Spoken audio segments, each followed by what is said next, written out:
What up, everybody? Welcome back to Free Talk Friday. It is Jazari Qual here. I'm going to check the audio because last week I realized when I downloaded the audio or so that I can post it as a podcast on all the other platforms, it was recording through my laptop audio and not this crispy mic. Apologies for the late start. I actually wanted to start at 4:30.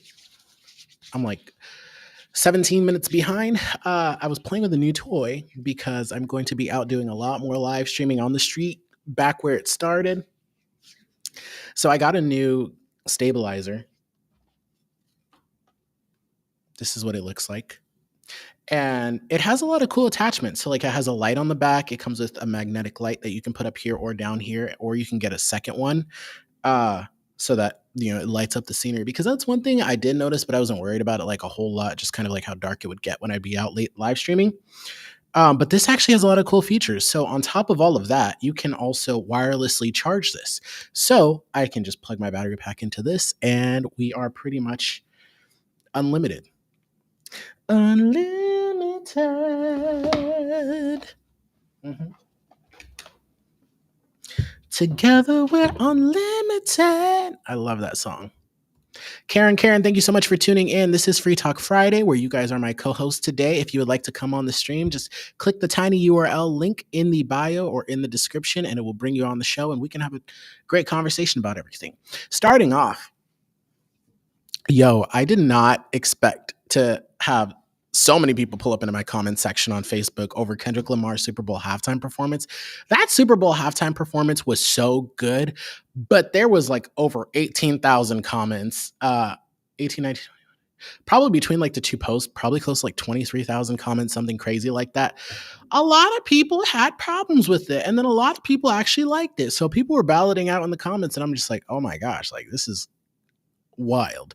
So one of the admins on the main page, this was all on the main Facebook page, the Jazari Qual page, definitely check it out, was like, what did you do? Because my phone was vibrating so hard that it felt like somebody was calling me from all the notifications. But yeah, that was really wild. Great discussions in the comments of people who are trying to talk about, the meaning behind and the symbolism behind a Super Bowl halftime performance and all those other things. But then a lot of people were complaining, saying like this isn't the time and place to do that. And I feel like that's a conversation that always has to be had. So tell us, where exactly is the time and where is that place? You know what I'm saying? Just because I feel like these days, to become a music artist or to have a huge platform to do a performance like this, it is past like having a pretty voice and like good dance skills. You know what I mean? Like people want to see imagery. Like we're on the next level of performances. You know what I'm saying? It's the same thing with like movie premieres, right? So like if somebody has a new movie that comes out and they go walk the red carpet, oftentimes they're dressed kind of in tandem with whatever their movie was about. They channel that character.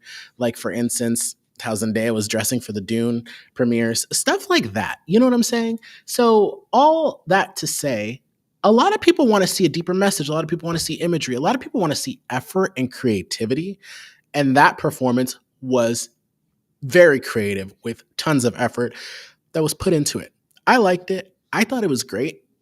It was so, so good. And another thing that I feel like we really have to stop doing is comparing performances in the sense of like people come on and say, well, Michael Jackson did it better or so and so did it better. And I'm just like, does there always have to be a competition?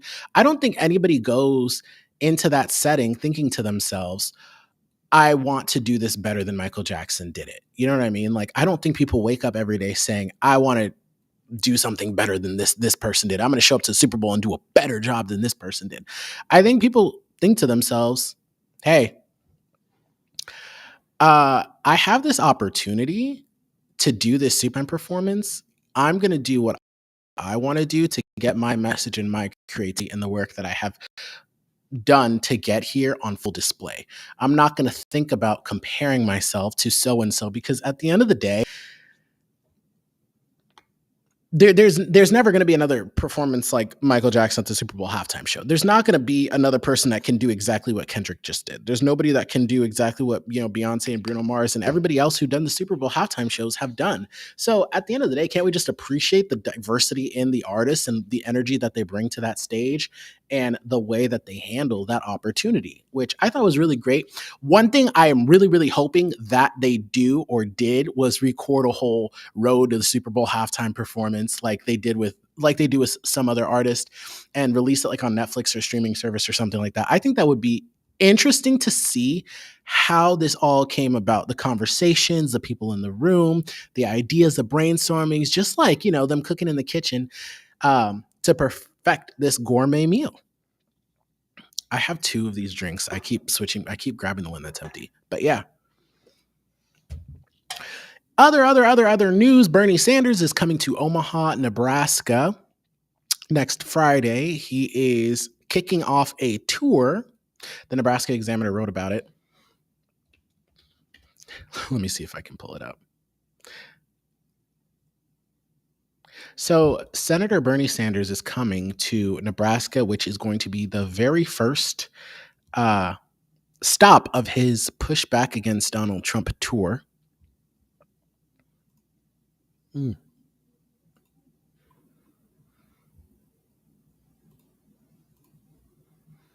Sorry here.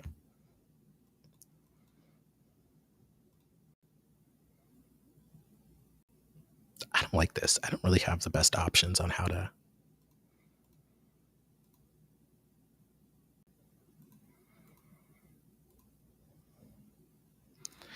I mean, I guess this would be the other best option. Yeah, so U.S. Senator Bernie Sanders to kick off Trump pushback tour in Nebraska and in Iowa. So next Friday, he is coming to speak at the Omaha Union Hall. So then he's headed to an Iowa City Theater February 22nd. So Bernie Sanders and a whole bunch of other people, Democratic leaders he's an independent, but he caucuses with the Democrats, have been kind of pushing back on a lot of things, especially with the Doge department and everything that they're doing, because that has also been very bizarre. I mean, what has it been, like 11 or at least a dozen agencies that Elon Musk and his people have infiltrated and been able to kind of gain access to the systems of. And I remember on TikTok Live, that's something that I've recently got into, TikTok Lives, like getting in there and like, talking to people and stuff.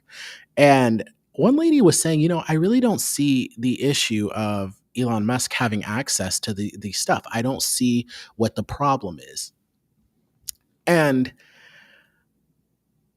I think the bigger question about all of this that needs to be asked is, they keep talking about how Elon Musk is uncovering all of this stuff. He's bringing all this stuff to light. They're gutting this and they're gutting that.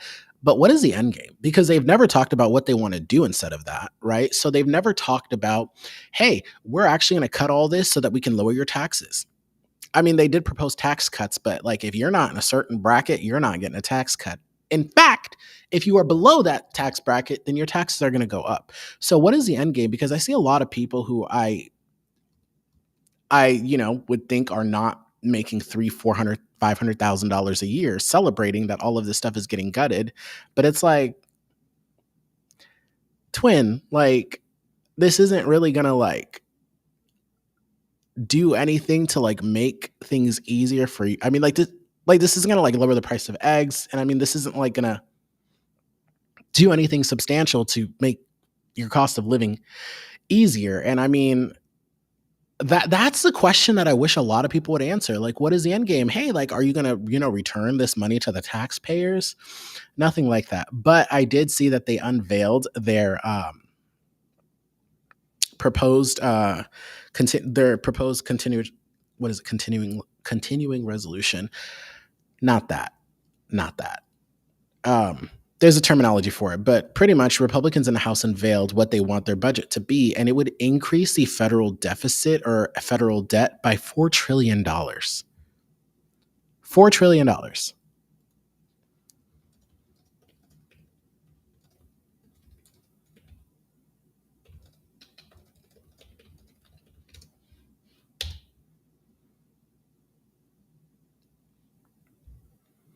It outlines significant changes in federal taxation, spending, and debt management. So, pretty much one, tax cuts, right? So, the budget allows for up to $4.5 trillion in tax cuts over the next decade. And how are they going to pay for that? Are with spending cuts. So, there are mandatory spending reductions. So, 1.5 trillion in spending cuts over the next 10 years with a target of 2 trillion, which I guess was the goal that they wanted Doge to do. Hey, Jeffrey, thank you so much for tuning in. Appreciate it. Appreciate you stopping by, which was kind of what they were aiming for. If you remember, they talked about Doge eliminating up to $2 trillion right away. But they do want to add an additional $300 billion to defense and border security funding. So the debt ceiling increase would increase, like I said, $4 trillion. And yeah, I mean, like, there's a lot of things in there. We know that they want to gut like Social Security, Medicaid, all of those things, which just kind of pegs a question like, I don't know, people with disabilities are on Medicaid, right? So Medicare is for people who are, senior citizens, people who have retired, things like that. And Social Security, things that they have paid in for their entire lives, their entire working lives, right? Because we all pay into federal Social Security.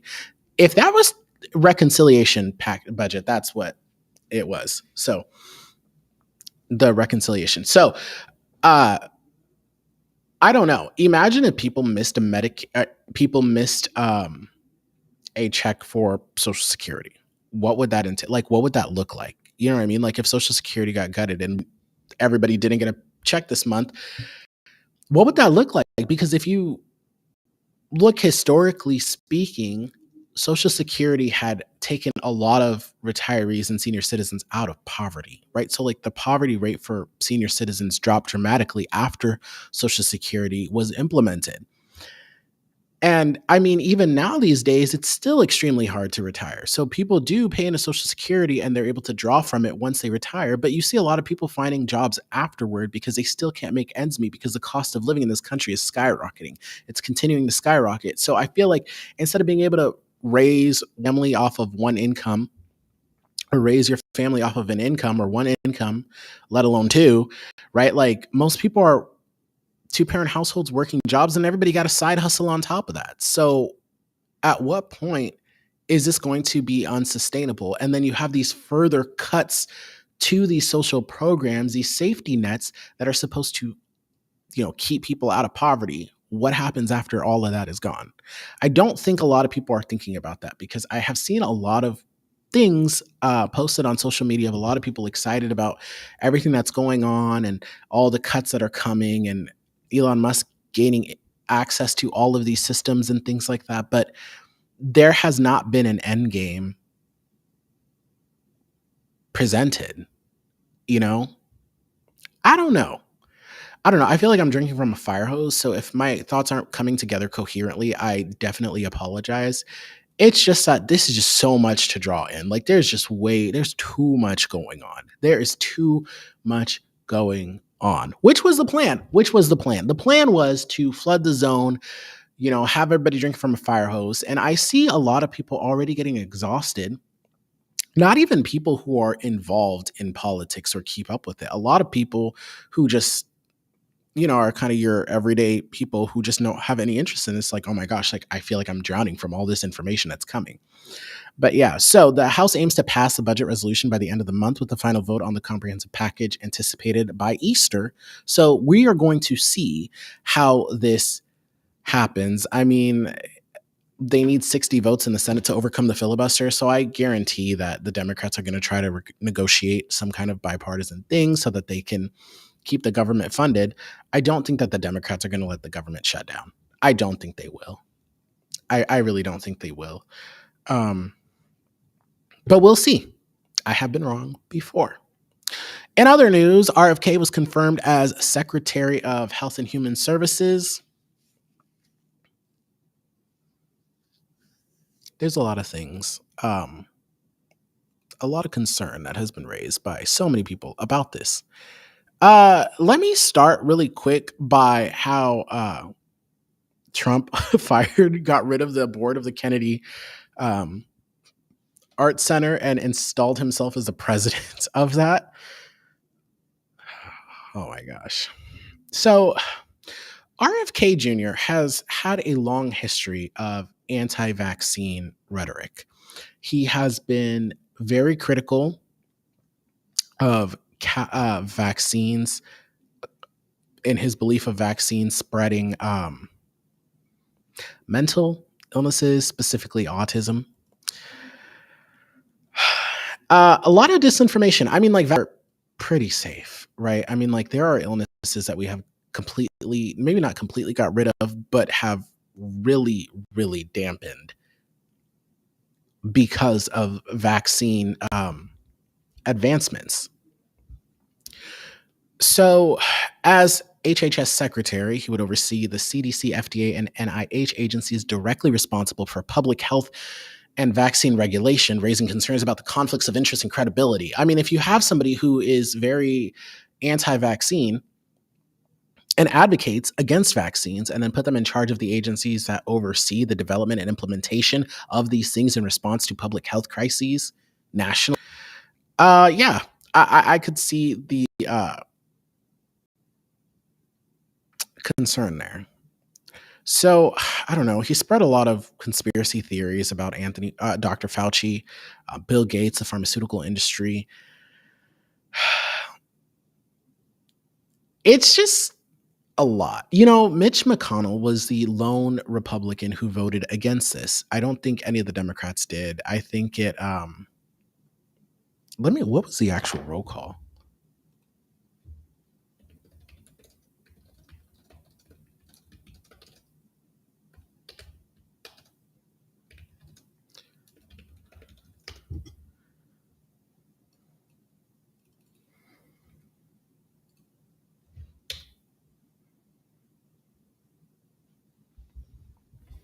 While I'm looking for this information, but yeah, so Mitch McConnell was the lone Republican to vote against his confirmation. And Senator McConnell had polio when he was a child. So I think he was personally kind of,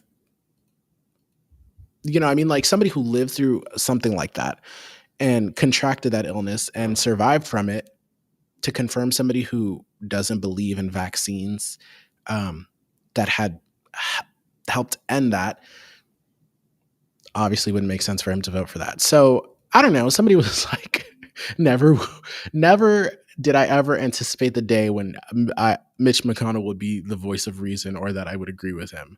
Quite interesting. Interesting to say the least. And on top of that, ICE is still out here.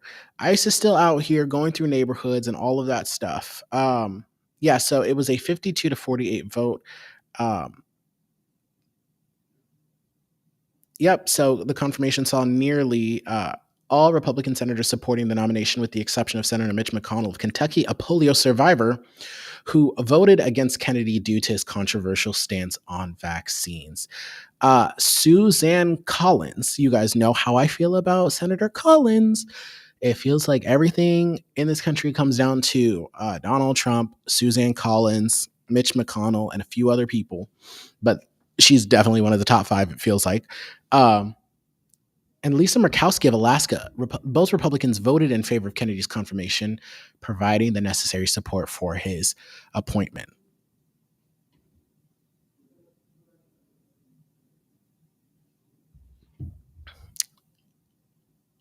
So, yeah, and despite the controversy, he said that he pledged to prioritize evidence-based health solutions and address chronic diseases and all of that stuff, which it's kind of hard for me to believe because they want to stop cancer research. And as somebody who has lost, my father to that, I don't want to see the advancement of medical responses to that halted, because I don't want somebody else to lose someone if the medicine is there to save that person. So that one is kind of deep. Like that one kind of is just like, I don't know. I don't know. And then there's a lot of other crazy things that are going on around the world, like bird flu. Bird flu is still very much a thing, but we're not hearing a whole. I mean, the news outlets are now reporting more on it, but the CDC and all of these government agencies aren't sending out notifications about this stuff and press releases and things like that because the Trump administration had halted them from doing those kinds of things, which is extremely scary because we are not in a position to respond to another pandemic. I was listening to a podcast from the New York Times, The Daily, in which they had a health reporter talking about, are we on the brink of it? Could we have another pandemic? We will most likely have another pandemic in our lifetime, but with this bird flu, the virus has to mutate certain ways before it can latch onto humans and then mutate again so that it can actually spread.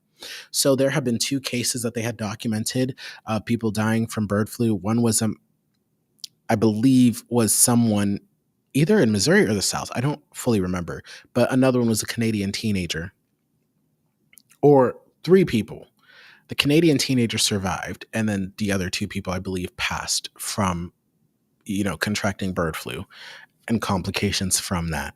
And so I think from what I got, from what they were talking about, the virus still has to mutate different ways before it can actually reach a pandemic level of like spreading between humans very quickly. So yeah, happy Valentine's Day. I forgot to say that. I forgot that it was Valentine's Day because I went on to Google search trends because that's something that I've been doing kind of regularly now. I'll just pop up on Google search trends and see like, what people are talking about, what people are searching. And a whole bunch of like Valentine's Day stuff came up and I'm like, oh, Valentine's Day is like tomorrow. Like, why are people like, searching all this up now? Or maybe they were searching things up for all that. And I'm like, oh my gosh, it is February 14th. It is Valentine's Day. But yeah, how do you guys feel about everything that is going on? Are you concerned? Are you excited? Are you happy with everything that Elon Musk and his Doge department is doing? Here's the number one concern that I've also heard from a lot of people and kind of questions that I raised myself. Elon Musk is technically, there's a thing between a private citizen, a public citizen, and like, a public official. Public citizens are like your celebrities, right? So people who are in the public eye, people who have, followings, things like that, celebrities, da da da da da. Elon Musk, in my definition, falls in that. People keep calling him a private citizen, but he's technically a public citizen because he owns X, formerly known as Twitter. So the concern then is, if we're going to call this man a private citizen who doesn't have clearance, why not at least give him Senate confirmation? You know what I mean? Like, why not? I made it. Oh, Mercedes, hey, how you doing? If you want to hop on, you got the link, or let me know. Why not at least have a Senate confirmation hearing? You know what I mean? Like, why not confirm him by the Senate so that there's some kind of, I don't know, accountability? You know what I'm saying? Like, for him to answer for some things before he can just gain access to all of these systems. I am putting more in savings now. I had a baby. Jeffrey, you had a baby? Jeffrey, you had a kid? Oh my goodness, congratulations. I had no idea. I will need to call you after this. Congratulations. Hey. Oh, wow. I did not know you had a child. That is good news. Congratulations. I am very happy for you. That's really cool. I did not know that. Why didn't you tell me? I lost my train of thought. I forgot what I was talking about. January 25th? So your baby's what? 3 weeks old? Around there? Did you have a boy or girl? Don't tell me you had twins. One of each. That would be amazing.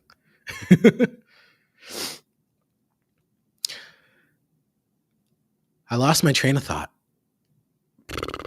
Oh yeah, why not at least have like a Senate confirmation hearing for Elon Musk so that people can press him and ask him these questions? Because right now, I mean, he technically doesn't have to answer to the media, but they did have that bizarre press conference in the Oval Office in which, he kind of just took over, and his 4-year-old son.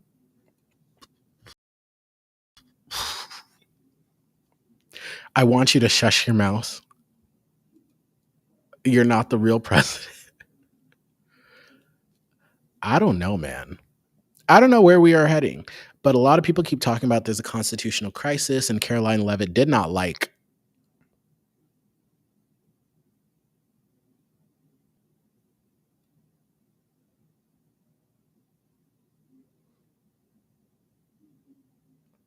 Okay, I'll call you once I get off of here. Caroline Levitt did not like what people were saying, that they were talking about how we're in a constitutional crisis and saying that people were fear mongering. Sorry, I was looking at the levels down there of the mic. I just want to make sure that I'm not speaking, into the wrong mic. But yeah. And Hakeem Jeffries and Chuck Schumer. So Hakeem Jeffries said in a press conference, let me see if I can pull it up.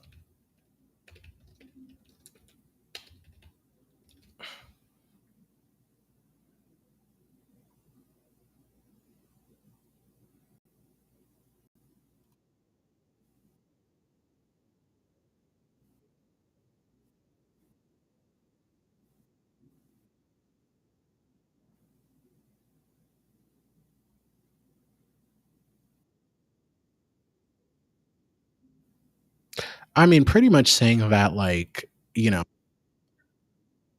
Republicans control the government, right? They have the House, they have the Senate, they have the presidency. What can we do? I don't know, Hakeem.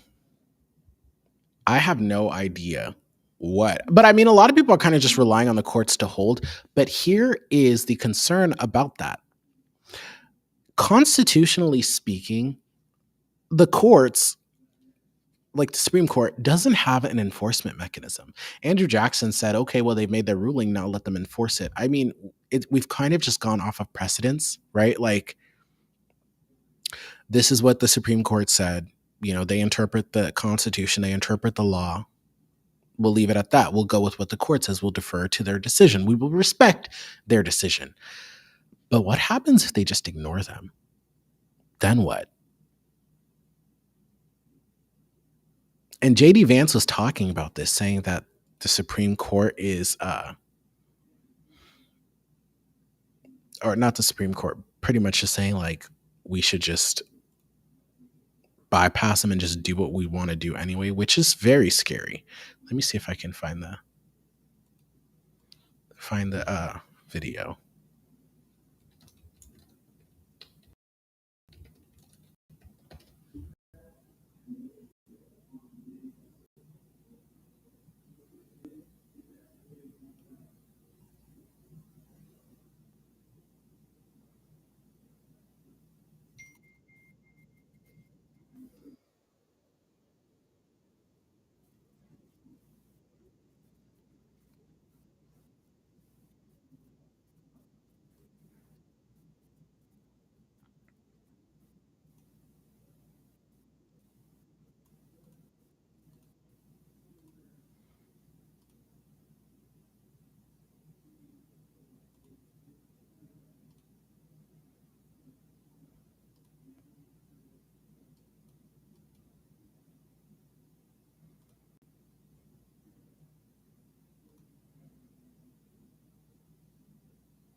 Possibility that the president just ignore these orders. This is what the vice president wrote, quote, "Judges aren't allowed to control the executive's legitimate power." This followed a judge's order that temporarily blocked Elon Musk and his team from accessing sensitive Treasury Department systems. With us now is CNN senior legal analyst, former assistant U.S. attorney for the Southern District of New York and Philadelphia Eagles fan. That is why I am wearing the tie this morning for you, sir. Good morning, Ellie Honig. So J.D. Vance writes, judges aren't allowed to control the executive's legitimate power. We maybe should underline and bold that word legitimate there because it's doing a lot of work. What can courts do? It it certainly is doing a lot of work, John. And J.D. Vance is really stepping very close to dangerous ground with that statement. And he knows it, by the way. This is a Yale Law School graduate. So the notion that the courts cannot stop the executive from doing what he wants, the notion that the executive may have the option of defying the courts, that is completely beyond even what the most extreme right-wing conservative theory in favor of broad executive power has ever argued. Now, look, there is a very broad view of executive power. Sometimes it's called the unitary executive theory, which holds essentially that the president is all powerful within the executive branch. But even proponents of that theory do not say that the president is free to disregard an order of the court. If that were to happen, that is a line in the sand. That has not been crossed. Donald Trump did not cross that line in his first 4 years. He has not crossed that line in his first couple weeks here in his second term. But if we get over that line, then we've got a major crisis. And I think it's irresponsible of J.D. Vance. I know he didn't quite go there, but he got pretty close to even suggest that. And to be clear, He did go there. He did go there. My gosh. He did go there. And so, yeah. What now? What now?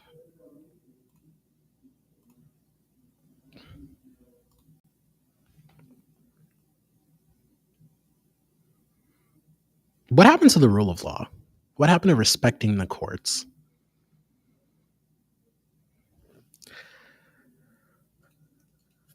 Because if that is gone, what happens next?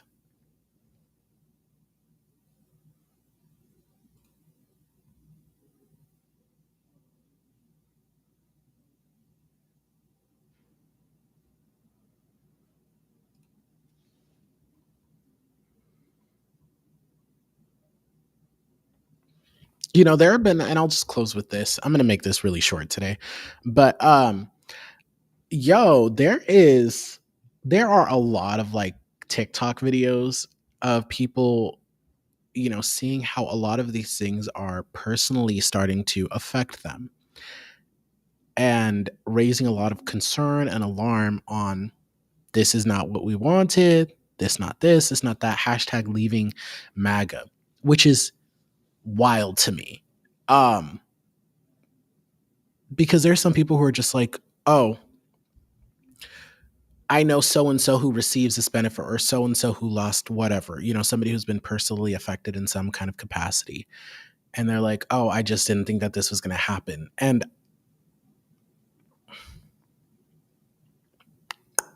did y'all think y'all are like personally exempt? That's like a genuine question. Like, did people really think that all of these things like mass deportations, people saying, I didn't think that he was going to do this. This wasn't, you know, I didn't think this was actually going to happen. I thought he was kidding. Yo, you got to believe people. You really got to believe people when they say things, especially when you're running for president of the United States campaigning on mass deportations. You didn't think that was going to happen. So you have a lot of people who, you know, have undocumented family. I don't think people realize how many people are really undocumented. How many people really do not have the proper paperwork? You know, people come here on visas, overstay their visas. Some people cross the borders legally. Some people come through the proper channels and then, you know, their status expires and they never follow up on it. There are so many undocumented people. Somebody was like, yeah, you might as well stop going to all the restaurants of the ethnic foods you like, because who do you think actually works there? I don't know. I don't know. But I don't think people realize how big of an impact this is going to have. And allegedly, when you look at USAID, USAID, and that being gutted, living in Nebraska, a lot of surplus things are purchased by USAID. So a lot of grain, corn, rice, maybe not rice, corn, beans, soy, and shipped overseas to impoverished places with famines going on to make sure those people do not starve to death. US farmers are benefiting from that because the government is like, hey, instead of you getting rid of or like burning or dumping the rest of this grain, we'll buy it off of you, blah, blah, blah, for, you know, whatever your price is. And so their surplus, they make money off of the surplus that they have. It just doesn't go to waste. Um, Win-win situation, I guess, for everybody, right? The U.S. is able to execute soft power by, dropping all of this food into areas that need it, experiencing famine. U.S. farmers are getting paid for their surplus, so they are incentivized to, grow more things. They have a guaranteed source of like money coming in for this surplus, and then the people who need the food, they are able to get the nourishment in that capacity that they need. So completely gutting that, a lot of people are just like, oh my gosh, like, oh my gosh, there was a whole thing of farmers who had contracts with the federal government. So they took money from the federal government and they had to pay it back or something like that. But I'll need to look into this, but I've seen a lot of farmers on TikTok and online saying that they regret all of this stuff. Let me see if I can find a video because I don't think I'm explaining it right. I'm sure I'm missing things. But this was so fascinating, especially living in an agriculture state. 2 seconds, hold on.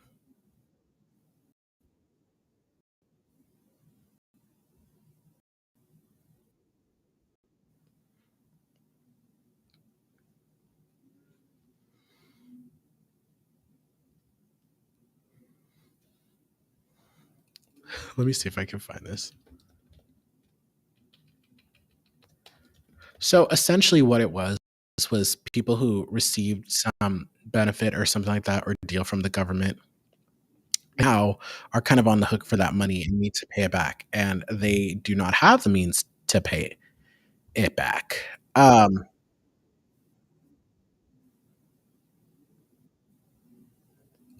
Geez, I can't find it. Hold on.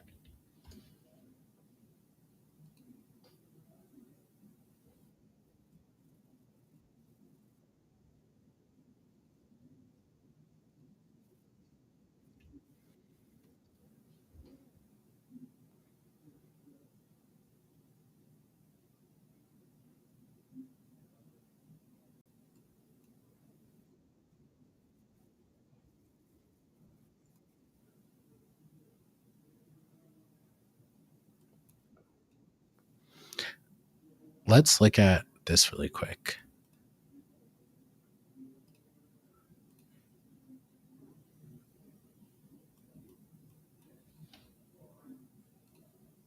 These days, farmers are dealing with a lot. There's higher costs for feed and fertilizer, climate change, as well as those avian flu outbreaks that we've been seeing. And that's all happening as American farms are on the decline. There was a 7% drop in farms from 2017 to 2022, according to the USDA. That is about 142,000 fewer farms in just 5 years. There's fewer farms and more issues, but the demand for food and agriculture doesn't really go away. So these farms really need a reliable workforce. And now there are concerns about how President Trump's campaign promise to launch the biggest deportation this is about in American deportations, history will impact this already stressed sector. About 2/3 of crop workers are foreign-born. And while many come to the U.S. for seasonal jobs legally through H-2A visas, the USDA estimates that 42% of crop laborers are undocumented. New Jersey farm. That's when I say, like, a lot of people do not realize how many people are undocumented. Kurt Alstead says his workers are all legally authorized, but he's watching closely to see what Trump does next. When we talk about the ripple effects of a potential mass deportation, labor is already hard enough to find as is. Could it be even more difficult to find across the board if that does happen? Well, there's no question in the United States we have a shrinking workforce. Anything that happens from a policy standpoint that reduces people in our workforce is going to make it very difficult for industry, and certainly for agriculture. We would be in big trouble if we lost workforce. The labor union, United Farm Workers, has already seen an uptick in migrants asking for help. The threats are scary, but at the same time, farm workers more than anyone understand the reality that without them, this work is not going to get done. And fewer workers could mean less homegrown produce, according to University of Montana economist Diane Charlton. But will consumers see higher prices if there are these mass deportations?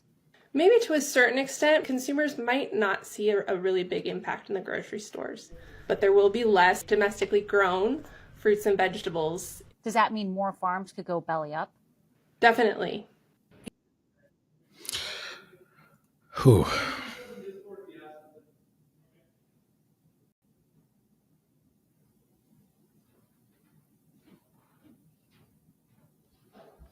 Yeah. So I was trying to find.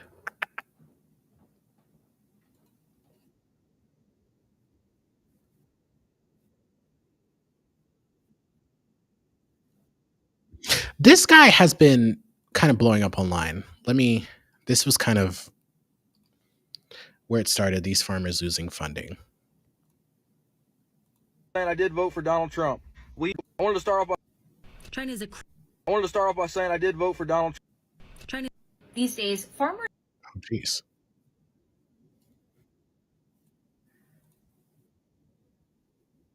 Okay, here it is. Sorry.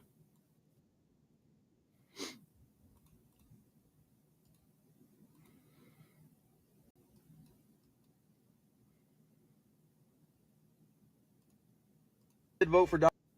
These days, farmers are dealing with a lot. I wanted to start off by saying I did vote for Donald Trump. We are possibly going to lose. China is a critical. I wanted to start off by saying I did vote for Donald Trump. We are possibly going to lose our farm if NRCS doesn't hold up their contract with us on the EQIP program. So the reason that they're not able to hold up the contract is our EQIP program, which is cost sharing on fences, waters, a well, and some seedings, was funded by the Inflation Reduction Act. Because of the executive Joe order, Biden's there's policy. a pause or a freeze on the funding through the Inflation Reduction Act, and they're not able to pay out on the stuff that we completed or anything going forward. I'm not the only one this is affecting. So there are other farmers in the comments saying that they're in the same boat that I'm in because they signed these contracts, and the contracts, even like, so whenever I looked into the contract, I made sure that that funding was set aside. It wasn't funding that, oh, we hope it's there whenever it's done. I made sure that that funding was set aside so that way before I made these business decisions, I knew that funding was there per contract. So they're backing out on the contract because they don't have the funding. They can't release the funds. Yeah, so that was when the federal freeze was happening, and all these agencies were told not to send out money. But on top of that, I think it was also a part of gutting USAID and all of those other things that were built into the stuff. So yeah, the money was there. Obviously, the funding was there. Like he was saying, oh, I don't want this to be a thing to where it's like, oh, we don't know if the money is going to be there. The funding was there because it was allocated by Congress. However, the executive decided we're just not going to send out that money. Or actually, Elon Musk is the one who decided that. And I will leave it at that. Happy Valentine's Day to everybody. I hope you enjoyed this Free Talk Friday. Be sure to share to keep the conversation going. And that is kind of all that I have for you guys today. Thank you so much for tuning in to this episode of the Josiah Qual Show. I will see you guys next week. Be sure to like, comment, share, subscribe, all that good stuff. Peace.